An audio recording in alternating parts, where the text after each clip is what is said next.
স্বামীর নাম লোকনাথ, দাদুর নাম বাবার নাম, মায়ের নাম ঠাকুরদাদার নাম উপেন্দ্র মিশ্র, ঠাকুমার নাম শোভা দেবী।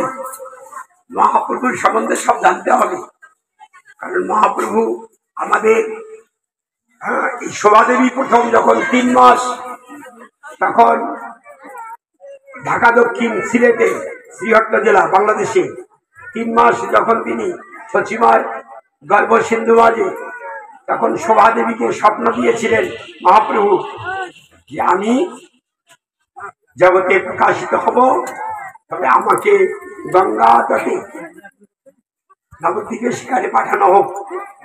তখন এই জগন্নাথ মিশ্র, তারপর হচ্ছে শচী দেবী, এনারা সেইখান থেকে, তখন শোভা দেবী বলেছিলেন দাদু ভাই,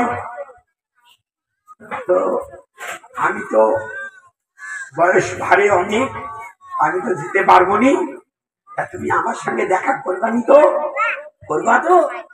তাহলে হ্যাঁ ঠাম্মি, আমি আসবো, আমি তোমার সঙ্গে দেখা করব।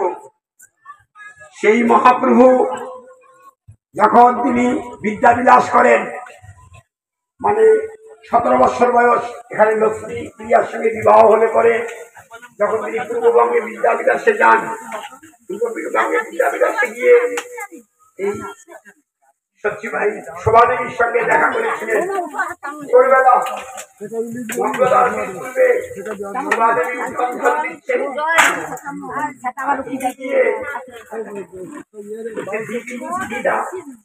দিদা যখন বলেছি, শোভা দেবী বয়সের ভারে নিয়ে করেছে, দিদা বললেন দেখো তো আমি কে। ওই জরুর দর্শন করিয়েছিলেন স্বপ্নে মাতৃগর্ভে 3 মাস থাকা অবস্থায়।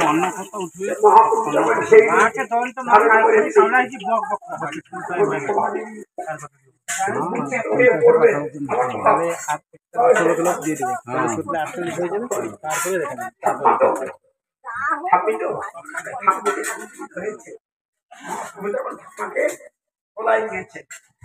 এই তখন আবার সঙ্গীত ফিরে পেলে পরে, দাদু তুমি এসেছো ভাই, আমি শুধু তোমার জন্য মরি নাই, আমি এতদিন মরি নাই শুধু তোমার জন্য, এখন আমি মরেও শান্তি পাবো।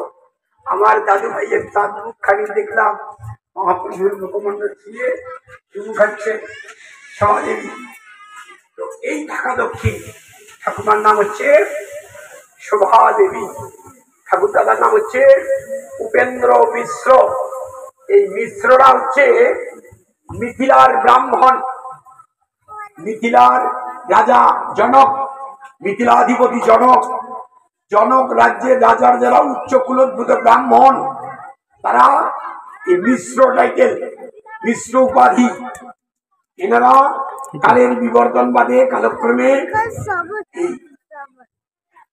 মিথিলা থেকে অন্যত্র জীবিকা নির্বাহের তাগিদেই হোক বা নিজের প্রয়োজনেই হোক অন্যত্র অবস্থান করে আর সর্বত্র মিশ্র টাইটেল যুক্ত উপাধি যুক্ত যত ব্রাহ্মণ, এরা মিথিলার উচ্চ কুলোদ্ভূত ব্রাহ্মণ।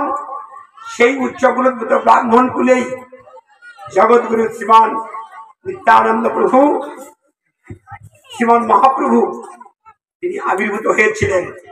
এই মিশ্র